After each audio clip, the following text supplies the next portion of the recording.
Welcome to this reading. This is a source from Gary Kamiya, who's a journalist, in his book, Cool Gray City of Love, 49 Views of San Francisco. And here we're going to look at the history of the city of San Francisco. So before, the city was this. It was an entirely different place. The native people who lived in San Francisco, the Yelamu, were members of a larger group of Indians called the Ohlone, or as the Spanish called them, Costanoans. The Ohlone shared many cultural practices, but they were not a tribe, and they were not politically or ethnically unified. Ohlone refers to the language family, consisting of either 6 or 8 languages, numbering between 10,000 and 17,000 at the time of the Spanish showing up in San Francisco. The Ohlone occupied the area from the San Francisco Bay south to Big Sur, which is south of Monterey, and east towards the Central Valley, specifically the range of mountains where Mount Diablo is. They lived in about 50 politically autonomous, which means independent, communities or tribal groups, each with about 50 to 500 people and a number of villages, some permanent, some seasonal. They moved around a lot. Here's 3 Ohlone people in a tula boat in San Francisco Bay, painted by Louis Choris, a guy who visits this with a Russian expedition in 1860. In trying to imagine San Francisco during the endless years the Ohlone lived here, the first thing you have to get your head around is how few of them there were. About 1,500 Ohlone lived on the peninsula, from San Francisco to Santa Cruz, with a proportional number inhabiting the 10% of the peninsula occupied by San Francisco. Randall Milliken, an expert on the Yelamu and author of the authoritative study of the destruction of Bay Area Indian culture, A Time of Little Choice, the disintegration of tribal culture in the San Francisco Bay Area, estimates that San Francisco's population was between 160 and 300 people at European contact, less than the number of people who live in some of the apartment buildings down the street from the author's house. For thousands of years, you could walk clear across San Francisco and barely see a soul. And now, we've covered it in concrete. A lot of people live here now, about 800,000. The Yelamu were made up of 1 or 2 dozen related families, with each family averaging 15 members. They lived in a non-hierarchical way, but that did not mean they exalted individuality. For them, as for all California Indians, the individual was nothing, the family and the group everything. What is a man? A Pomo Indian once asked. A man is nothing. Without his family, he is of less importance than a bug crossing the trail, of less importance than spit or dung. The essence of Yelamu life, like that of all California Indians, was interdependence, respect for the natural world, and a cosmic order preserved by ritual, self-purification, and moderation. The Yelamu did not practice agriculture, that is farming, but they were expert hunters and knew every edible and medicinal plant that grew within the boundaries of their little world, which is now our little world of San Francisco. I don't know anything about plants, though. Their practices allowed them to survive for millennia, thousands of years, without doing much damage to the earth. The center of social life for men was the Temescal, the sweat lodge, where they gathered to socialize and hang out. Both sexes met at village centers where stories were recited, traditional songs sung again and again, accompanied by endless dancing. Another link with the frolicsome city to come. I guess San Francisco likes to dance. A persistent complaint among early Spanish settlers was that the Indians' endless singing prevented them from sleeping. A few fragments of Ohlone songs have come down to us.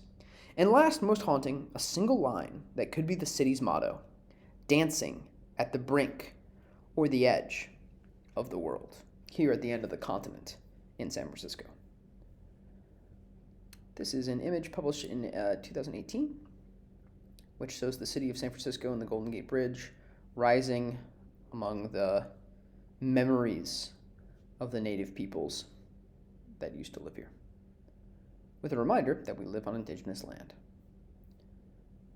The harbor at the end of the world. For most of history, San Francisco could not even manage to get itself discovered. Until it made its grand entrance onto the world stage with the gold rush, it was a meaningless bystander in a grand drama. Its entire early history is one of futility. Missed opportunities, blind alleys, roads that led nowhere, farcical mistakes, and enormous events that the city had nothing to do with it. During the Great Age of Exploration, California was harder to get to from Europe, from almost anywhere on Earth. To reach it, explorers had to either sail across two mighty oceans or cross a vast continent filled with towering mountain ranges, waterless deserts, and hostile Indians.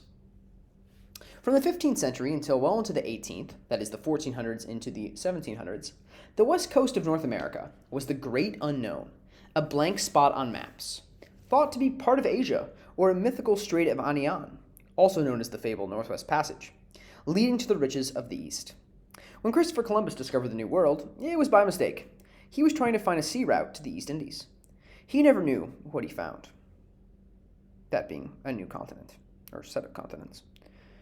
In 1513, Vasco Núñez de Balboa waded into the Pacific off Panama and claimed it and all the islands for the King of Spain, becoming the first European to reach the Great Western Ocean, which he called the South Sea. 7 years later, Ferdinand Magellan sailed into the Pacific through the straits at the bottom of South America that bear his name. It's down in Argentina and Chile. The Strait of Magellan splits the mainland of South America from Tierra del Fuego, which is such a good name for an area. Anyway, but the South Sea's northern extent remained unknown, as did almost all the west coast of the New World. Balboa, the Spanish guy who discovers the Pacific Ocean, has a street named after him, Balboa Street. It's in Richmond. You might be familiar with it. This is in Golden Gate Park here.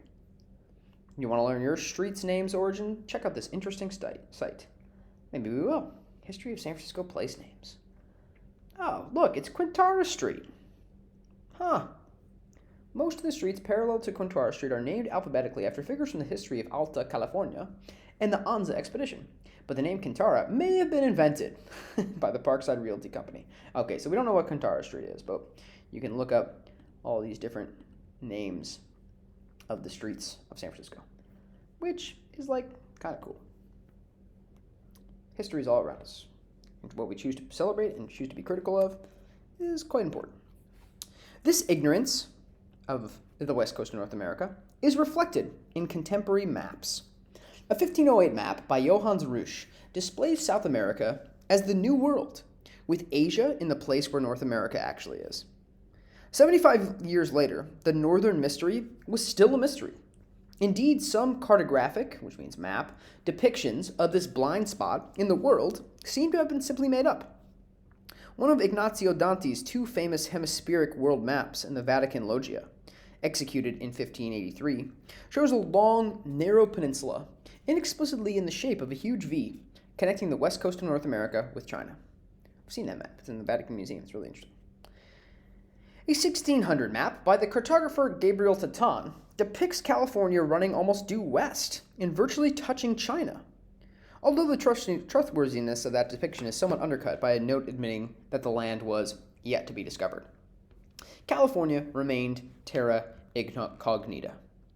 Here are 4 maps of California, one from the Dutch, one from the Germans, one from the British, and one from the Japanese, showing all of these maps with California as an island.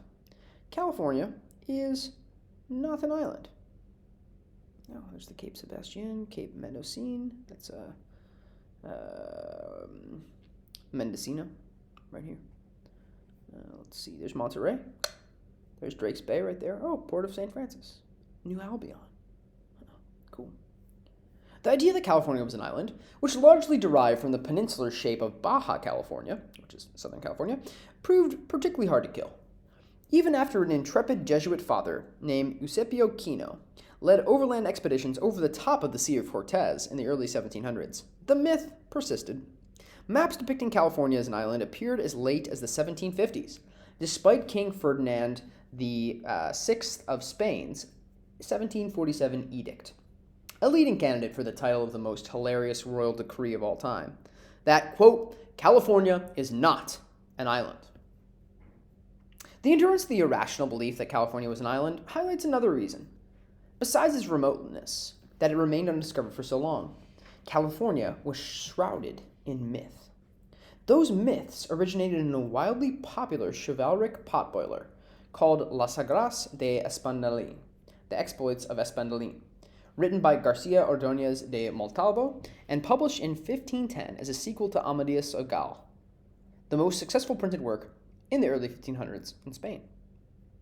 These fantastical romances, featuring addictive yarns about noble Christian knights battling evil giants and hot Amazon warrior queens, were the comic books and raised silver and purple cover airport thrillers of the day. They were so popular that they were actually an attempt to ban them. The very word California comes from Montalvo's wild page-turner, a fact that may have somehow made it into the state's Hollywood-laden DNA.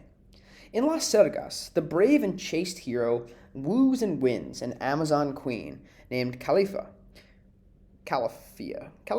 there we go, who, maybe, a lot of Spanish words in this reading, it's going to be rough, who is fighting with pagan Muslim forces besieging Constantinople. In the course of his quest, Espalín is told the enthralling story about Queen Calafia's island homeland. Quote, "Know then that on the right hand of the Indies there is an island called California, very close to the side of the terrestrial, which means earthly, paradise. And it was peopled by black women, without any men among them, for they lived in the fashion of Amazons.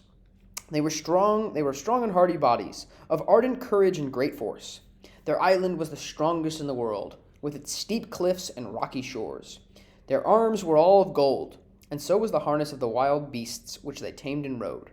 For in the whole island there was no metal but gold." The Amazon legend found in Las Sagras inspired the first explorations of Baja California, and was confirmed by reports from soldiers who told Hernan Cortez, the guy who conquered the Aztecs in Mexico, that while exploring the northern coast of Mexico, they had heard of an island of women, and spoke to the, quote, lords of a province named Sigatuan, who strongly affirmed that there was an island populated entirely by women 10 days' journey away, very rich in pearls and gold. Tales of the opulent, which means wealthy to an extreme, Seven Cities, another medieval legend, circulated widely, becoming mixed up with the stories about California and other fabulous places, like La Gran Quivera, where even the kitchen utensils were made of gold. The word Quivera appears on the above-mentioned map by Dante.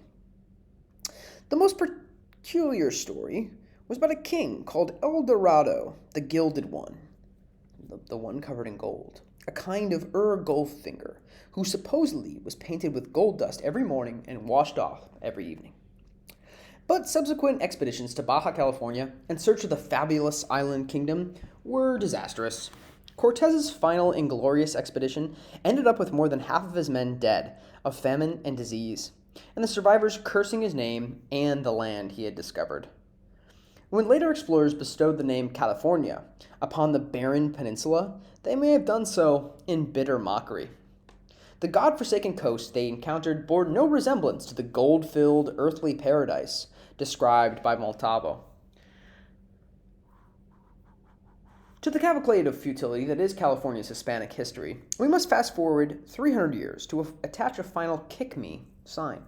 James Marshall discovered gold in California on January 24th, 1848. On February 2nd, 1848, former Spanish colony Mexico signed the Treaty of Guadalupe Hidalgo, ceding, which means giving, California to the United States. The heirs of the conquistadors had unknowingly owned the real El Dorado for 9 days. The first European to set foot on the soil of what is now California was a former crossbowman and companion of Cortez's named Juan Rodriguez Cabrillo. Considering the genocidal impact the, quote, civilized races would later have on California's native inhabitants, it is appropriate that Cabrillo as a boy had taken part in a hideous massacre of Indians in Cuba, and during the siege of Mexico City, caulked ships with pitch made from the rendered fat of slain Indians. Whoa, that is intense. These facts do not appear in any standard accounts of the discovery of California.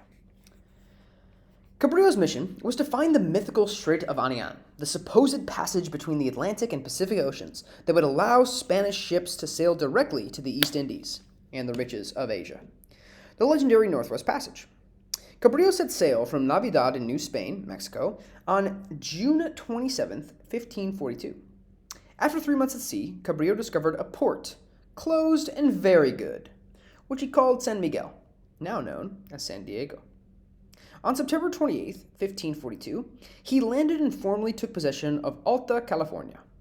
Alta, or Upper California, was the name the Spanish gave to the area that was to become the American state. Alta California is where we live. Upper California. Arid Baja, or Lower California, was a Spanish possession and remains a Mexican one. So Alta California is this area up here, and Baja California is this area down here. Both California.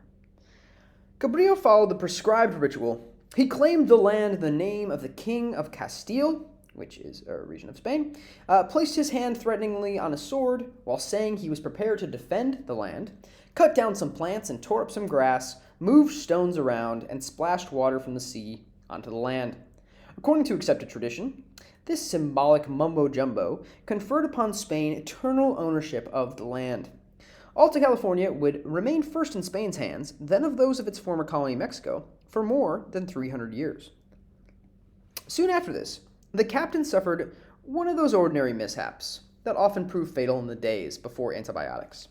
While on San Miguel Island, Cabrillo heard that his men needed help in a battle with local Indians. Jumping out of a rowboat, Cabrillo broke his arm or leg, slipping on a rocky ledge. He continued to sail north, making it as far as a cape near Fort Ross, 90 miles north of San Francisco. Fort Ross is pretty cool. But then he turns back. He discovered Drake's Bay, but he did not put in there. Like every other explorer for the next 234 years, he missed the Golden Gate. Either because his course took him too far out to sea, or because of fog, or because the opening was obscured by the East Bay Hills and Angel Island. So he sails right past the Golden Gate, sails right past probably the best natural harbor in the entire world, San Francisco Bay, and goes up north and then sails back again and misses it completely. Meanwhile, Cabrillo's wound had become gangrenous, infected. While wintering in the Channel Islands near Santa Barbara, the old conquistador died on January 3rd, 1543. Cabrillo had discovered California, but the discovery had almost no effect on history. No one followed up on it. Cabrillo's voyage had been a failure. He had not found the Strait of Anian, or any passage to the riches of the East, or the fabulous cities of gold and silver. His expedition did perhaps leave one tangible legacy, a small rock. In 1901, on a small Channel Island, someone stumbled upon a rock bearing the initials JRC. If that stone, which now sits in the Anthropology Museum at the University of California, Berkeley, is indeed Cabrillo's gravestone, it is the oldest European artifact in California.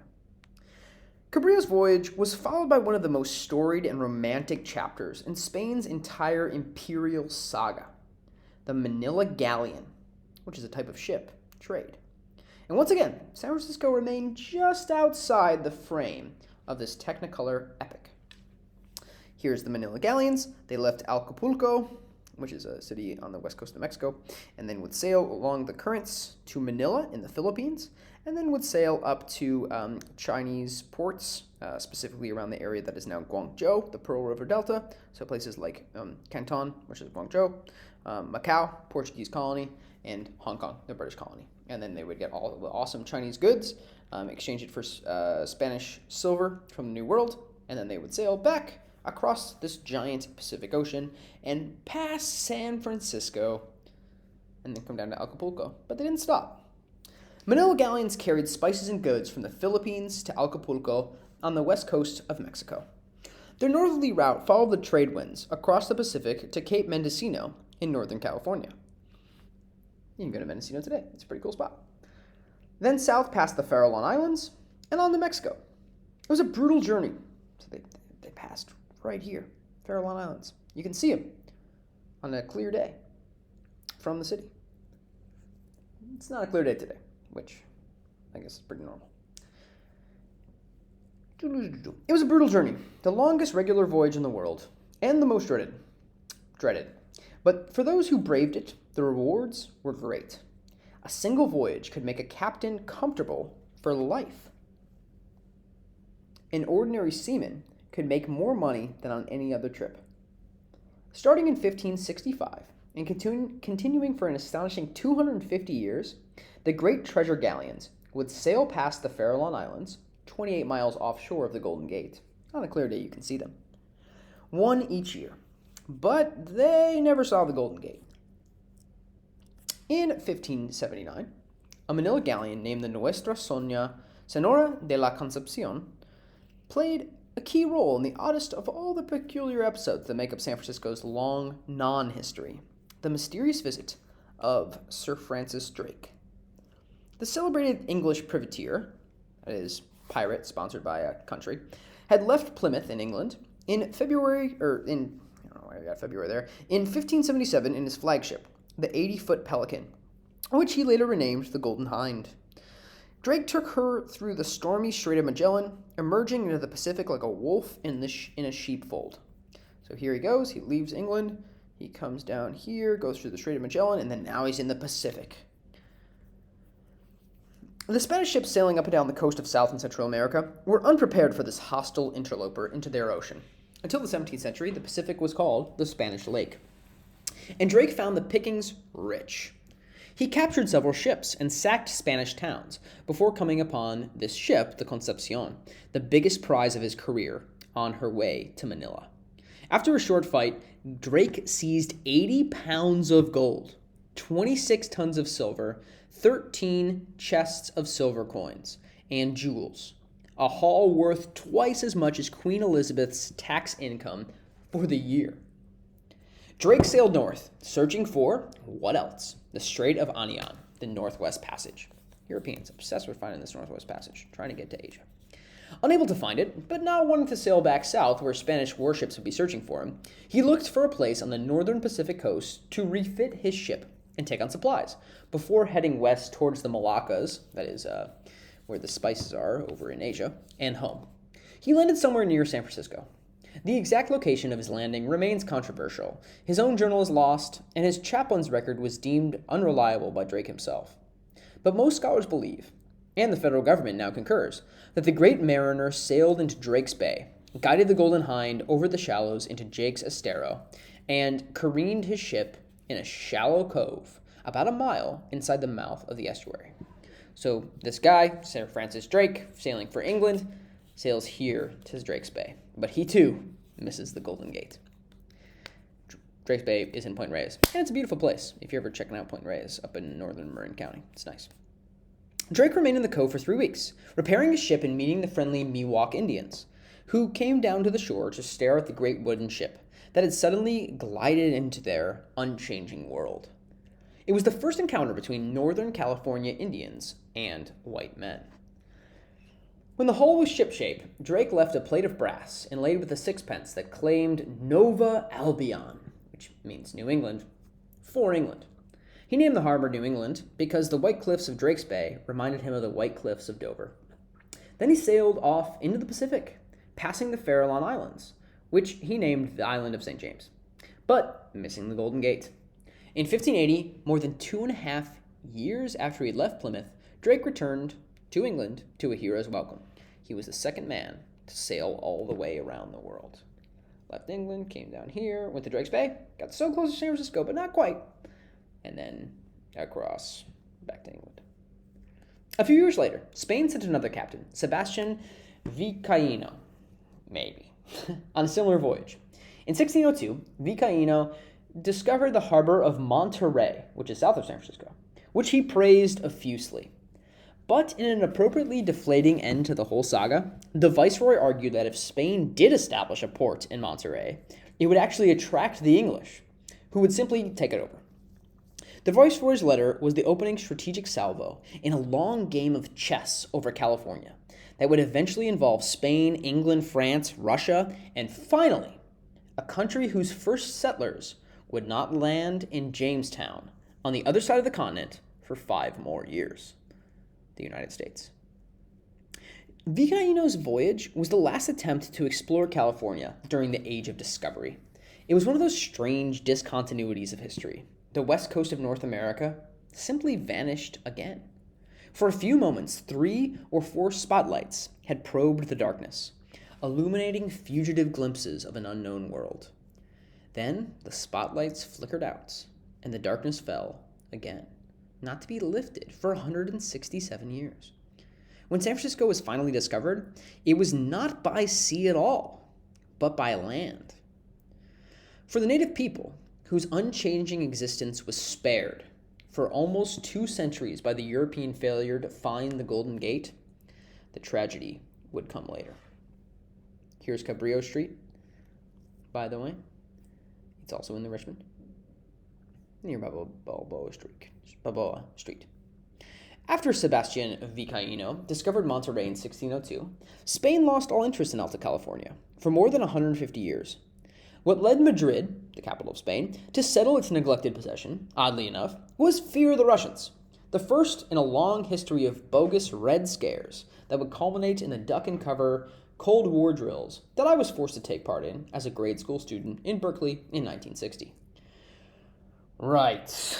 No one is afraid of the Russians doing anything bad these days, that's for sure. Russia was nosing around the west coast of North America.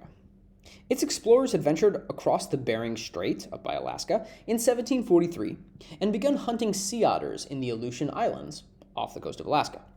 When they brought their catch to China, they discovered the million hairs per square inch pelts. Sea otters have the densest fur in the world. Fetched exorbitant, which means very high, prices. More traders followed, setting up villages in the Aleutian Islands. In late 1767, the Spanish ambassador in St. Petersburg, the capital of Russia, received false reports that Indians had killed 300 Russian troops who had landed in California. The next year, King Charles III of Spain was tipped off that 2 Russian Navy ships had sailed on a secret exploratory mission expedition to Alaska. Alarmed, he decided that the age-old grass-throwing rights of possession were no longer sufficient, and that Spain needed to take actual control of Alta California. An expedition was dispatched from Mexico to settle the unknown land to the north. Made up of 2 land parties and 2 ships, it was led by a veteran soldier named Gaspar de Portola, and was under the spiritual guidance of the deeply pious, self-flagellating Franciscan father named Junipero Serra. Self-flagellating means hitting yourself with a whip to imitate the wounds of Jesus. Serra was once anointed as the greatest Californian of them all. He was the first person from the state who was honored with a statue in the National State Statuary Hall in Washington, D.C., under the Capitol building. This is that statue right here. Today, California no longer knows what to think of him. The Sacred Expedition, as it was called, was plagued by mishaps. One of the ships dispatched to San Diego, the San Carlos, did not arrive for 110 days. It was a death ship. 24 of the men aboard had died, and the rest were too ravaged by the dread scurvy to lower a boat. After Portola and Serra established a mission in San Diego, whose priest was soon to be butchered by enraged Indians, Portola headed up the coast by land, leading 64 men so emaciated from starvation he described them as skeletons. His goal was to establish a camp at Monterey, which Vizcaino had hyperbolically described as, quote, a fine harbor sheltered from all winds. If you've been to Monterey, you know that's not true. When Portola's party reached a hill above Monterey, they looked down upon a long, unprotected beach, pummeled by great swells, which are waves, from the Pacific. Convinced that this open roadstead could not be that snug harbor that Vizcaino was talking about, he ordered his party to keep heading north. Portola later explained that the reason no one in his party recognized Monterey was that, quote, we were all under hallucination. The first recorded example of what would become a familiar San Francisco excuse. Portola pushed on, stopping to camp near a stream at present-day Linda Mar in Pacifica. Linda Mar, which is just north of a famously sheer stretch of cliffs called Devil's Slide. Cool place to go on a walk if you're ever in Pacifica. Portola sent a scouting party north to look for Point Reyes, which he believed to be a great harbor. That party, led by Sergeant Jose Francisco Ortega, Ortega, walked to the top of a very nearby mountain, probably San Bruno Mountain. That's where all the towers are.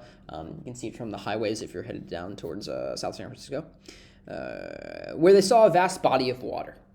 They had discovered San Francisco Bay, but again, not from the ocean, not from the Golden Gate, but from one of the hills in this overland expedition. A few days later, the entire party saw the grandiose estuary from the top of nearby Sweeney Ridge. So here's a map of San Francisco. Here are the different Yelamu villages around San Francisco. And then this is the route of the Portola expedition. They come in through Half Moon Bay, go into Pacifica, and then they climb up here, and that's where they can see the bay. And it's a nice bay. Pretty good stuff. Here's an artist's depiction of them looking at the bay with some native guides. And maybe that's Sarah. Maybe it's another Franciscan friar. But, yeah, pretty nice bay. There's Mount Diablo in the background. If you want to go hike and see where the Europeans first saw San Francisco Bay, you can drive down to Sweeney Ridge Trail. And there's a big plaque there, and you can see the exact view that Portola and the boys saw back in the day. Unfortunately, no one understood the significance of what they had discovered. Portola and his men were desperately looking for Monterey, and were not sure whether it or Point Reyes lay ahead. After they discovered there was no way to cross the estuary, the bay, they decided in discouragement to return to San Diego. On the way back, they again failed to recognize Monterey.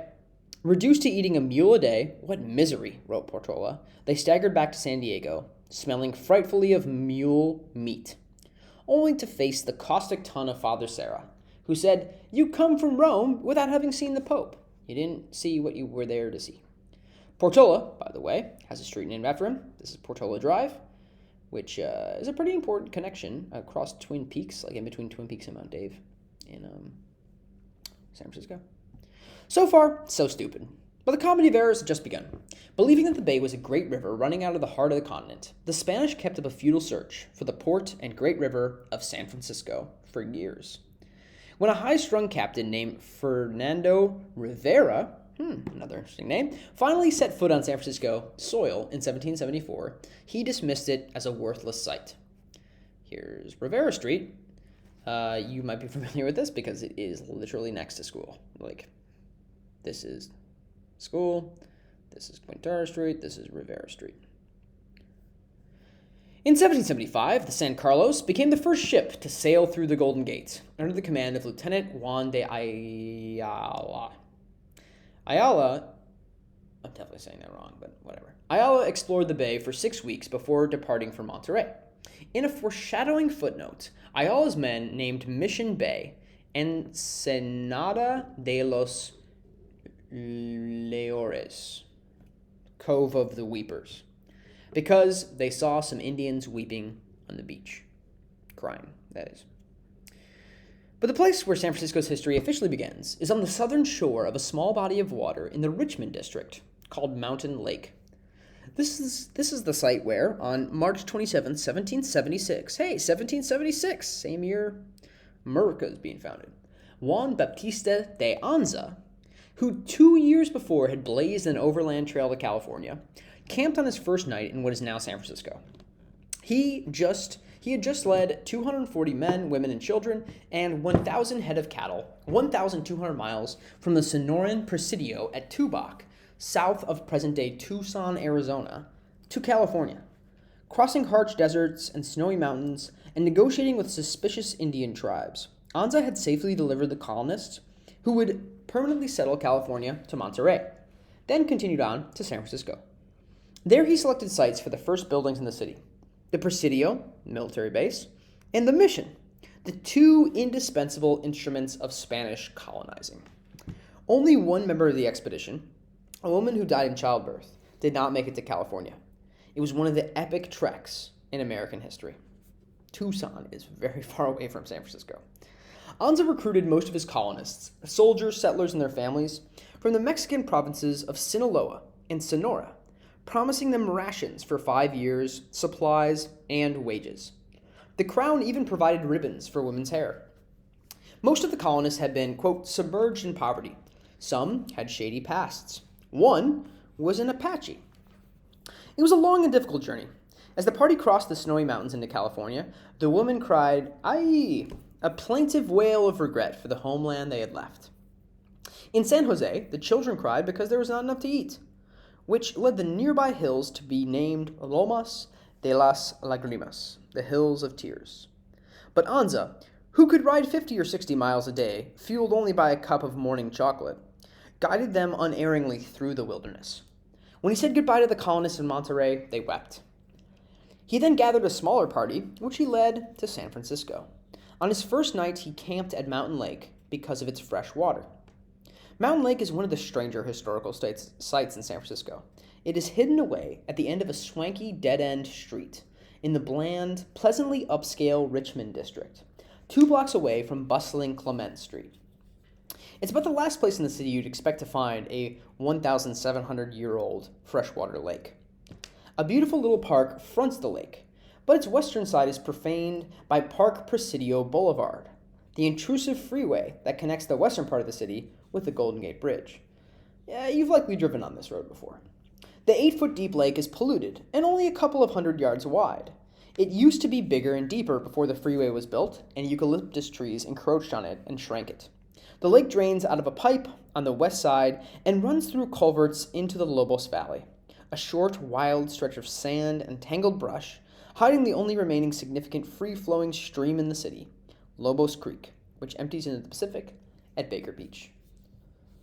So if you want to go on a field trip to this first place the Spanish are in San Francisco, you can go on an hour and 15-minute walk down Sunset, through the park, into the Richmond district, and into the Presidio to check out this little lake. And then there's the little tiny stream that goes out to the Pacific at Baker Beach. Baker Beach is cool too. San Francisco history, so much fun. After leaving Mountain Lake and exploring the beaches to the west, Anza rode north to the Great Gap in the coastal range. Actually, before I keep reading this, to get here, Anza would have had to walk past what eventually will become the place that we go to school every day. So cool. All right. Anyway, after leaving Mountain Range and exploring Mountain Lake and exploring the beaches to the west, Anza rode north to the Great Gap in the coastal range. Font stood at the edge of the cliff overlooking the Golden Gate and marveled at what he saw. The port of San Francisco is a marvel of nature and might well be called the harbor of harbors. And I think it could be well settled. Like Europe, there would be not anything more beautiful in the world. Anza selected a site for a military base nearby, then headed south. A map drawn by Font suggests that Anza may have ridden to the top of Russian and Nob Hills on his way. Font's cryptic dotted line, like the markings of a pirate's treasure map, giving the downtown hills a tantalizing hypothetical cameo in the city's founding odyssey. In a warmer, more protected site a few miles away, Anza's party found a handsome year-round stream of extremely fine water, surrounded by chamomiles and violets. Because it was the Friday of Sorrows, they named the stream Arroyo de los Dolores and chose it as the site of the original mission. Dolores meaning sadness and sorrow, I think. And look, here's Anza Street, also in the Richmond district. That same day, Anza left the narrow peninsula that ended at the Golden Gate, never to return. He had brought Northern California its first colonists and prepared the way for the city to come. On June 27th, just 8 days before other colonists on the far side of the continent declared their independence from England, Anza's lieutenant, Jose Moraga, arrived in San Francisco with a small party of soldiers, settlers, and servants from Monterey. On September 17th, the anniversary of the Stigmata of St. Francis, Father Palau said Mass and blessed the Presidio. Then Moraga took formal possession in the name of the king, accompanied by a blast of muskets and cannon fire from the San Carlos. 234 years after Cabrillo sailed past the Golden Gate, the world had finally found San Francisco. Here's Moraga Street, by the way. Our Lady of Sorrows. Mission Dolores is a riddle. Built in 1791, it is the oldest building in San Francisco, and one of the most beautiful. With its 2-tiered colonnaded facade and 4-foot thick walls, the whitewashed adobe reposes on busy, palmed tree-lined Dolores Street, like a dignified old Don, a white-haired survivor from a distant era. Its simple but majestic Baroque interior filled on a fall afternoon with golden light pouring in from the stained glass of the south window, evokes the monastic fervor and pious idealism of the Franciscan priests who journeyed to the edge of the world to save souls. Indeed, Mission San Francisco de Asís, to give its full title, seemed to embody the entire Spanish era. To think of the church with anything but reverence while standing in its verdant little cemetery, while some of San Francisco's first citizens are buried, feels like a sacrilege against the very origins of the city. Here's that little mission, pictured in 1856 with a very early photograph. But there's another way of looking at Mission Dolores. For also buried in its peaceful cemetery, and the land outside it, are some 5,000 local Indians who died during the half-century that the mission carried out its appointed role. Most perish of measles, tuberculosis, venereal disease, and other illnesses brought by the Spanish. No one will ever know how many died of misery. The Indians living in San Francisco, the Yellow Moo, had the misfortune of living closest to the mission. They were wiped out. By the time the Americans took over, all of them, except one old man and his son, were dead, and their last descendant died in the 1920s. The other tribal groups that had lived on the peninsula were also devastated.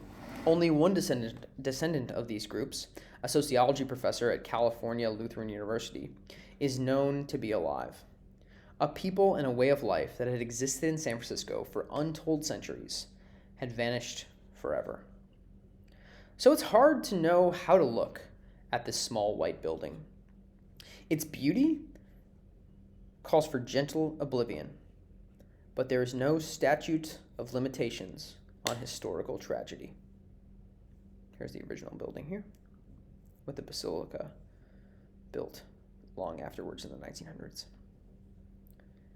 Jose Moraga, Juan Bautista de Anza's lieutenant, started building the first mission in the summer of 1776, after work on the Presidio had gotten underway.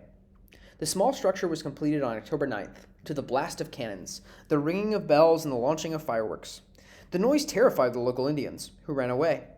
Quote, "The day had been a joyful one for all," wrote Father Francisco Palau, who conducted the first Mass there. Quote, "Only the savages did not enjoy themselves on this happy day." Palau's words were inadvertently apt. The days when the, quote, "savages would enjoy themselves were coming to an end. Spain had evolved a unique three-headed approach, military, civil, and ecclesiastical, that is, church, to its goal of turning Indians into Spaniards. The Presidio, whose roots went back to the Roman Presidium, or frontier garrison, defended the area against hostile natives and served as the social and governmental center. The pueblo, or town, San Jose was the nearest one, San Francisco would not become a pueblo until much later, anchored the Spanish population. So here's the mission in Dolores. There's also a mission in San Jose, but this is where the town is, and the Presidio is up here. The mission, by far the most important of the three, was responsible for reducing, i.e. converting and civilizing, the natives, who would provide manpower for the farming, cattle raising, and industry that would allow the entire colonial enterprise to be self-supporting. The 21 California missions, each about a day's ride from the next, were intended to be temporary. The converted Indians, known as neophytes, were supposed to be emancipated, that is, freed, in 10 years, at which time they would resume the full responsibilities and rights of their Spanish-speaking benefactors, who were known as gente de razón, people of reason. In fact, that goal proved impossible to reach. The missionaries did succeed in converting thousands of Indians, teaching them the rudiments of Christianity and putting them to work, but almost none of their charges ever became independent. By the time the missions were secularized, which means turned over to the government, in 1834, the entire system was already a shambles. This was not surprising, as Malcolm Margolin, author of the classic The Ohlone Way, Indian Life in San Francisco and the Monterey Bay Area, points out, the Spanish expected the Indians to desert everything they knew about life and to adapt overnight to a most peculiar and highly evolved European institution, the monastery, an institution under which, even at the height of its popularity, only a small handful of Europeans themselves ever chose to live. People who had roamed freely through the hills and forests, who had a casual attitude towards sex and worked only when they needed to, were suddenly required to rise at dawn, say prayers, go off to work, attend religious classes, and sleep in segregated dormitories. Their entire universe, from their daily life to their spiritual beliefs, was simply erased. For the native people, the result was abject misery. Foreign visitor after foreign visitor commented on how sad the Indians looked. Otto von Kotzebue, leader of a Russian expedition that visited San Francisco in 1816, wrote of the Indians at Mission Dolores, quote, "A deep melancholy," which means depression, "always clouds their faces, and their eyes are constantly fixed on the ground." Another member of the expedition, artist Louis Choris, wrote, quote, "I have never seen one laugh. I have never seen one look one in the face. They look as though they were interested in nothing." These are the same Indians whose earlier explorers had described as carefree and cheerful, who loved to dance, and whose incessant singing prevented the explorers from sleeping. They were, in effect, suffering from an incurable, culture-wide depression. So-called Gentiles, unconverted or wild Indians, came into the missions for a variety of reasons: awe at European technology, the presence of family members, and gifts given by the monks. Despite a prohibition against involuntary conversions, many Indians were brought into the church by force. As they lost their lands and ability to live, most Indians complied. But some did not. An Indian named Pompeo, who lived at Mission Dolores in the 1820s, escaped numerous times and killed those Indians sent to bring him back. When the commandant of San Francisco condemned him to death and shackled his legs with iron rings, Pompeo cut off his heels with a knife, squeezed his bloody feet through the rings, and fled. Over the years, thousands of Indians tried to escape the mission. In 1796, 200 of the 872 neophytes at Mission Dolores fled, a number so great that the governor convened an official investigation. Asked why the Indians had left, 4 soldiers stationed at the mission said it was the 3 muchos: too much work, too much punishment, and too much hunger. When some of the Indians were recaptured, 6 of them said they had run away because they had been whipped or beaten by one of the priests at the mission, Father Antonio Danti, who had already been upbraided by the governor for his cruel treatment of the Indians. Junipero Serra's successor as president of the California missions, Fermin Francisco de Lausen, replaced Danti with a kind priest named Jose Maria Fernandez. Fernandez arrived full of idealism, but he found that the 2 other priests at the mission treated their charges as harshly as Danti had. Appalled by their behavior, Fernandez wrote an anguished letter to the governor, saying that the Indians had run away, quote, "due to the terrible suffering they experienced from punishments and work. I love the Indians very much, and I will feel their misfortunes even more if they are to be treated like this. I repeat, I love them very much because they have caused me great sorrow, very bad days, many sleepless nights, some tears, and ultimately my shattered health." The other priests retorted that Fernandez was an impostor and a troublemaker. When the dispute became public, Fernandez was recalled to Mexico City, a broken man. He was not the only priest whose mental and physical health was destroyed by his experience in California. The punishments Fernandez referred to, usually for disobedience, included whippings, shackles, and stocks. Now, most of the monks who dedicated their lives to saving the souls of the, quote, children of the wilderness did not intend to harm them. As defenders of the missions have pointed out, the corporal, which means bodily, punishments doled out to the Indians were standard practice in the Spanish culture at the time. Most missionaries were like Father Fernandez, well-meaning, deeply devout men who believed they were doing God's work. They regarded the native people as their children, whom it was their holy duty to convert to the true faith. Many felt real affection for them and did their best to defend their charges from the soldiers, whose constant sexual misconduct led to constant conflicts with the church leaders, including Junipero Serra. But none of the fathers' good intentions can alter the fact that their entire project, measured even by their own standards, was a complete failure. 54,000 Indians, most of them from the coastal regions between San Diego and San Francisco, were baptized in California in the mission period. But during that time, the native population in that area fell from 72,000 to 18,000. The biggest killer was disease. At Mission Dolores, a measles epidemic in 1806 killed 236 people in 9 months. As the pioneering anthropologist Alfred Kroeber noted, the brute upshot of missionization, in spite of its kindly flavor and humanitarian root, was only one thing: death. Because of the cold weather and poor food, the death rate for Indians at Mission Dolores was the highest of any mission in the chain. Between 1800 and 1820, 200 replacement neophytes a year had to be brought in to keep the mission population at 1,000. Conditions were so bad that a hospital mission was opened up at San Rafael in Marin in 1817. The Indian population at Mission Dolores peaked in 1825 with 1,252 people. By this time, most of the local Indians had come into the missions. Of those 1,252 people, only 190 were Ohlone speakers, and only 18 of those were Yelamu. Most of the rest had died. By 1830, the decline of the native population meant that the mission population had dropped precipitously. There were only 13 Yelamu still alive, 3 men and their wives, and 6 children.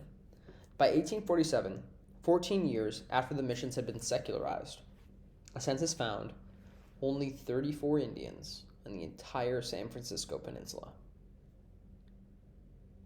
In 1850, an Indian agent interviewed Pedro Alcantara, who was thought to be the last living Yelamu.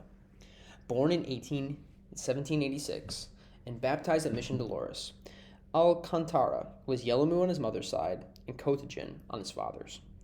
He said, quote, "I'm very old. My people were once around me like the sands of the shore. Many, many. They have all passed away. They have died like the grass. They have gone to the mountains. I do not complain. The antelope falls with the arrow. I had a son. I loved him. When the pale faces came, he went away. I do not know where he is. I am a Christian Indian. I am all that is left of my people. I am alone." In fact, Alcantara's son, Bernardino, had gone away only temporarily, possibly to the gold mines. Bernardino, in turn, had several children, one of whom, Marie Bernal Buffet, was tracked down by the San Francisco Examiner, a newspaper, in 1922. The reporter found her dying in poverty in her little home in Millbrae. With her death, the last member of the Yelamu people passed from the earth. So how should we see this little church? Here are demonstrators gathering in front of Mission Dolores as they protest the canonization, which means becoming a saint, of Junipero Serra, the guy who starts this entire process. No sainthood for Serra because it leads to so much death and destruction of the native population. How do we see Spanish colonization in San Francisco? The other part of Spanish colonization in San Francisco, besides the mission, was the Presidio, El Presidio Real de San Francisco, or the Royal Fortress of St. Francis. The story of the Presidio's early years is a story of utter futility. No other time or place in the city's history is as pointless and woebegone. For half a century, a handful of illiterate soldiers, often lacking weapons or even uniforms, shivering in crude adobes so poorly built that they would turn into mud piles with the first storm, stood pathetic guard at the fog-shrouded mouth of the Golden Gate, waiting for invasions that never came. The only time the Presidio fired its guns in anger, if you can call it that, was when its garrison fired a single shot at a mysterious ship that appeared offshore, refused to identify itself, and spent the night at anchor before sailing away. During the last 12 years of Spanish rule, the troops were never paid. When Mexico won independence from Spain in 1821, the news took more than a year to reach the Presidio. The Spanish outpost was so cut off from the world that it might as well have been called Pluto on the Pacific. If possible, things got even worse during the 25 years that the Mexican flag waved over the crude quadrangle facing Angel Island. One year, the garrison was paid in cigarettes. Another year, all the troops seemed to have simply disappeared. Anza had originally selected a site for the Presidio on the heights above present-day Fort Point. When Anza's second-in-command, Lieutenant Moraga, arrived leading the California Mayflower party of 16 soldiers, 2 priests, 7 colonists, and assorted servants and vaqueros, cowboys, he realized the original site, although militarily logical, was too cold, windy, and far from water. So he relocated to its present location, a mile southeast. As was the Spanish custom, the outpost was laid out as a square quadrangle, 92 varas, a little less than a yard, per side. Construction commenced, and thunderous broadsides celebrated the Presidio's dedication on September 17, 1776. Probably the most robust use of shot and shell, gunpowder, in the fort's history. The Presidio today is a lovely, shaggy space, run since 1996 by a unique U.S. government corporation called the Presidio Trust.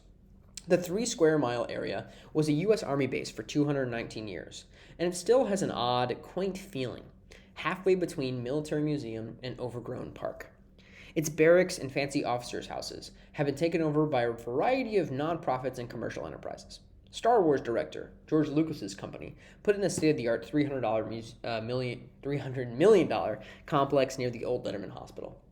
Some of the most wondrous spots in San Francisco, like the Alpolan Spring, are in the Presidio. But few tangible traces of the Spanish and Mexican eras remain. You have to pick up their scent in the air. A stone monument on the gently sloping lawn that runs down to the bay marks the northwest corner of the old Presidio quadrangle. Almost nothing of it is left, although the present-day Officers Club contains some adobe bricks that date to around 1815 and are possibly as old as 1776. A parking lot covers most of the old enclosure. The desolation of the old Presidio cannot really be felt here, but on the obscure trails that wind through the sand dunes above Alpolan Spring and peter out at Lover's Lane, the ancient footpath from the Presidio to Mission Dolores, it is not hard to imagine the loneliness of life 200 years ago, before there was a city or even a village. The purpose of the Presidio was to wave the Spanish flag at the Golden Gate, warning off foreign interlopers who harbored designs in the great river and harbor of San Francisco, and to assist the mission. For the Spanish crown, these were crucial objectives, but it was unable or unwilling to pay for them. It only funded 2/3 of Anza's initial request for 22,000 pesos, and the purse strings drew even tighter after that. After insurrectionists seized Spanish supply ships in 1810, the bankrupt crown stopped sending money altogether. The troops were technically Spanish, but as throughout California's Hispanic history, that term is misleading. Almost all were born in Mexico, and most of them were so-called castas, or people of mixed race. Over the centuries that it colonized the New World, Spain had developed a system of racial classification, known as the Sistema de Castas. The Sistema de Castas was instituted in the early 1600s because the Creoles, the colonial elite born in the Americas of unmixed or, quote, pure Spanish blood, wanted to be distinguished from people of mixed race. Since there was so much racial mixing, the crown formulated a bizarrely precise list of racial combinations. And here we have all these different weird classifications, and so on. These classifications were never as rigid as the Anglo-American one-drop rule, according to which anybody with black ancestry, for example, was, and usually still is, identified as black. So, for example, Barack Obama is considered black, even though he is half black. But although it allowed more mobility, it was still hierarchical. The Spaniards at the top enjoyed more privileges and status, the blacks and Indians at the bottom less. Not surprisingly, Spanish-speaking people in the New World changed their casta status up. Negroes became mulattoes, mulattoes became mestizos, and mestizos became Spaniards. By 1773, 49% of soldiers in Spain's frontier provinces were listed as Spanish, Español, even though a contemporary missionary said that almost none of them were of pure Spanish blood. The soldiers at the Presidio also seized the opportunity to climb the racial ladder. In 1776, 39% of the Anza colonists were listed as Spanish. By 1782, that had increased to 44%. By 1790 to 57%. Those who identified themselves as mulatto and Indio decreased sharply. When ordered to identify the caste of soldiers and settlers, missionaries complained that it was impossible because they all claimed to be pure-blooded Spanish. Over time, the colonists dropped all racial classifications, preferring to identify themselves as gente de razón, the people of reason, as distinguished from the Indians, who they called hijos de país, the sons of the country, the children of the country, or simply as Californios.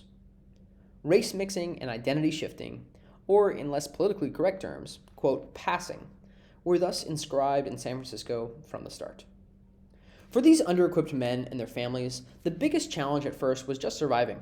Housing was a nightmare. All the buildings they erected in 1778 had collapsed by 1780, with even the walls falling apart.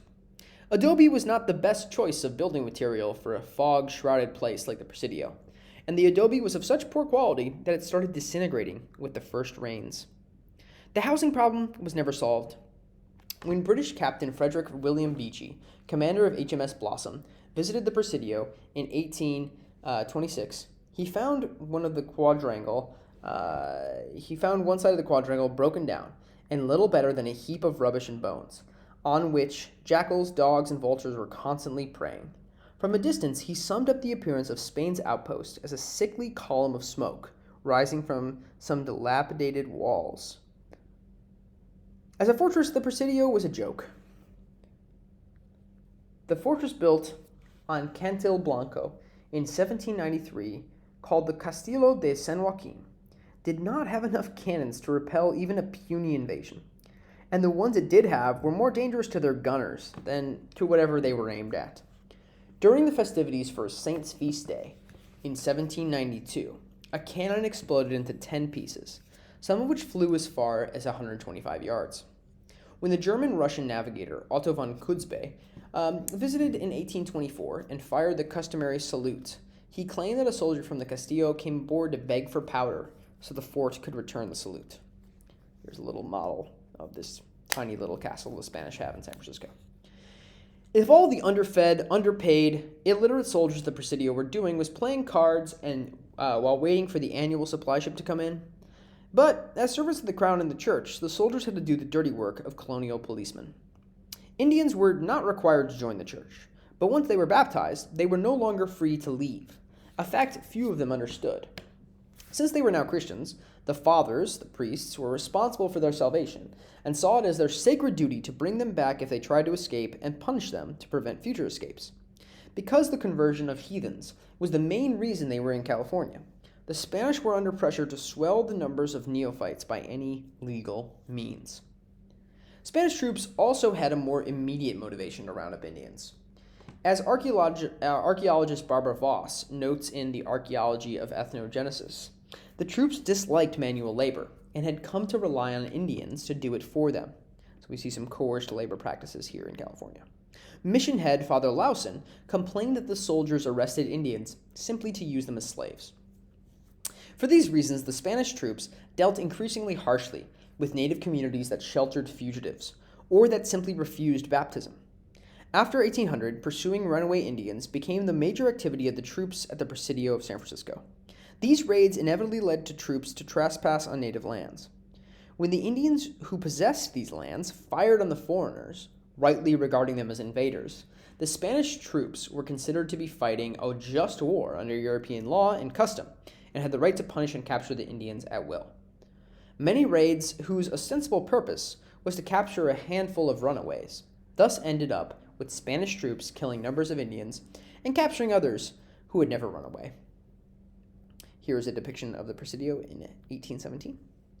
Little rectangular fort of the Spanish. There's Mount Tamalpais. This is the Golden Gate.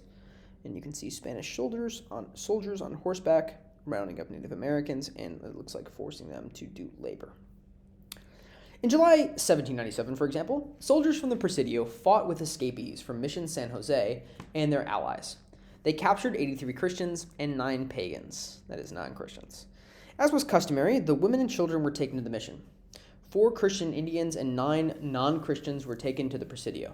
They were sentenced to 2 to 12 months of hard labor in irons, placed on short rations, which means not much food, and given 25 to 75 lashes with a whip. Wow, brutal. In October 1804, a punitive expedition was launched against a village refusing conversion. The women and children were turned over to missionaries. 32 men were sentenced to labor at the Presidio, at least through 1805. Accompanied by numerous Indian auxiliaries, which are other troops, the Spanish troops ranged increasingly far in their quest to bring the savages to heel. By 1793, no native villages remained on the San Francisco Peninsula, and virtually the entire Bay Area had been emptied of native people by 1810. Here's a chart that shows Ohlone population. After Mexican independence, little changed. The new government lacked funds to pay the troops, and the Presidio's population dwindled through attrition. When Consube made a return visit, he said everything was going on in the old, easy, careless way. By 1835, the Commandant, Vallejo, who went on to become the most famous and influential Californio, decided that the Presidio was so decrepit that it was unsalvageable and relocated his troops to Sonoma, to the town that eventually bears his name, Vallejo. People from the new village of Yerba Buena, which is where Russian Hill is today, a cluster of shanties on the little cove on the sheltered eastern side of the peninsula, removed any useful building materials from the main garrison and the castle. In 1839, only 3 men were still nominally stationed at the Presidio, but they appear to have deserted, leaving it completely unmanned. In 1843, 19-year-old Bostonian, someone from Boston, named William Tomes, recorded his impressions of the fort as his ship entered the bay. As we drew near the Presidio, a Mexican flag was run up, in answer to our signal, and then the solitary soldier, who seemed to have charge, thinking that he had done his duty, pulled it down, put it away, lit a cigarette, and went to sleep for the afternoon. Thus ended the great Spanish imperial adventure that had started 3.5 centuries earlier, when Columbus established the first city in the New World, in Saint-Domingue. A soldier slumbering in a deserted quadrangle, an empty flagpole rising above some decaying walls, the Castile to the west collapsing slowly into the sea. If you go to the Presidio, you can see this landmark, formally established in 1776. The San Francisco Presidio has been administered successfully as a military headquarters by Spain, successfully, LOL, Spain, Mexico, and the United States. A major command post during the Mexican War, Civil War, Spanish-American War, World Wars I and II, and the Korean War, it remains a symbol of the United States' authority in the Pacific. Erected in 1965. Well, hopefully you enjoyed this little dive into the history of the colonial era, the Spanish and Mexican colonial era of San Francisco. Thanks for listening. Have a great day.